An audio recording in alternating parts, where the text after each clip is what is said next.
I guess a lot of just my own things wound up in there. That was my truck and my trailer and Actual truck and all trailer. my That's friends in the crew. So I guess these are the little budgetary decisions we make sort of send some of our little personalities through the screen. well, that's awesome. I had no idea this is actual your truck and trailer. That makes it feel more like personal, even more.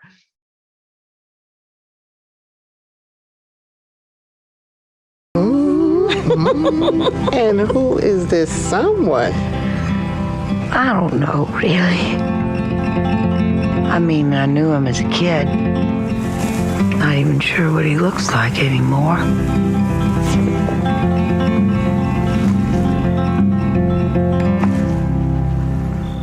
Hey, it's Jim Alexander with Real Talker out there. Max, how's it going? Great. How are you doing? Glad to be here. I'm doing well.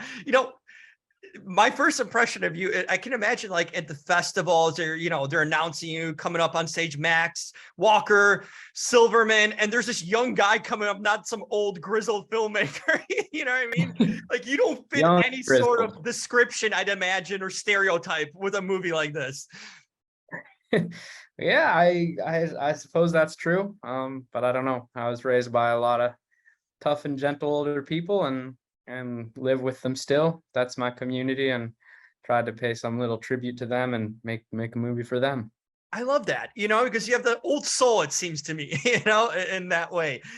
And I spoke earlier to Dale, and she mentioned how much of your quirkiness is in the movie. Like, for example, one of my favorite scenes, the pocket knife digging out the ice cream. She credited to you using your own kind of personal quirks and all that to add that onto. What other quirks did I meet that were kind of coming up from you? Because I imagine like an old, probably grizzled filmmaker wouldn't add that. That's like a kind of a young person sort of mentality, I feel like.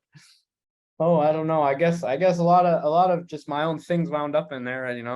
That was my truck and my trailer and Actual truck and all trailer. my That's friends in the crew. So I guess these are the little budgetary decisions we make sort of send some of our little personalities through the screen. well, that's awesome. I had no idea this is actual your truck and trailer. That makes it feel more like personal, even more. Yeah, I've since had to sell the trailer. Times got tough, but the truck is still proudly mine. There you go. Oh, you got a piece of now movie history, I guess, on your hand too, whenever needed. I'm interested to know, like, how long ago did you kind of come up with this concept? Because, we had Nomadland, which is sort of similar in setting and kind of concept, at least. Did you think that, that movie maybe helped your movie coming out late at a later time with the success it had? Or was it kind of all just spontaneous, or you had this like prior and they maybe stole your idea? I'm curious if there's any Yeah, comparison to that. no, Nomadland came out after we'd shot, so Mhm.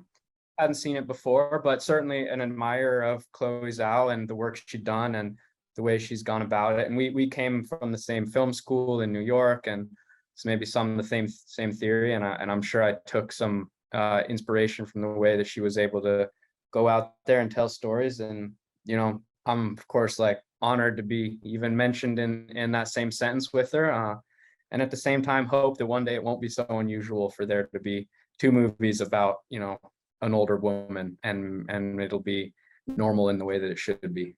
Yeah, and it's a story that we don't know. People live these lives, but you don't know, as like, in big cities, you probably aren't aware of that stuff, that people live like that. And this is sort of, journeys they go on, which is really interesting to show to a wider audience and people who don't sort of live that lifestyle. I think it's super interesting. And I also wanted to credit you. Hey, I love the length of this movie.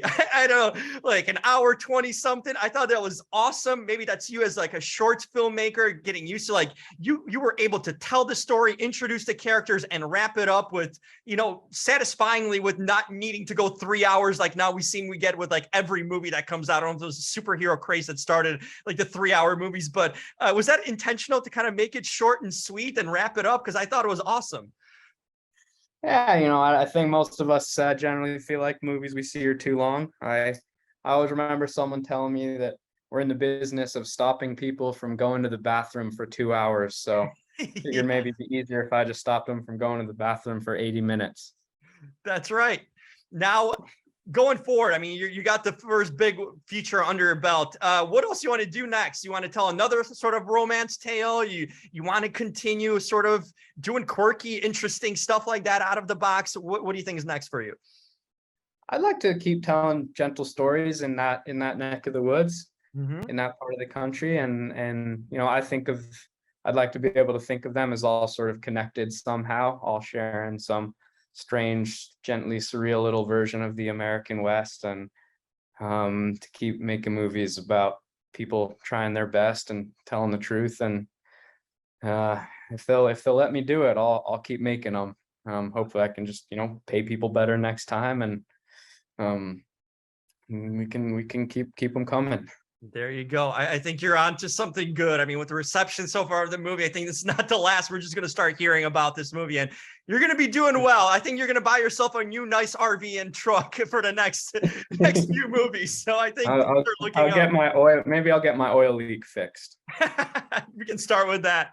Max, really enjoyed it. I thought it was really creative filmmaking and utilizing two fantastic actors, and just the way you made it created the story of humanity that's respectable for sure. So can't wait to see what's next for you. Thank you so much. Thanks for talking to me. Absolutely. Take care. Bye.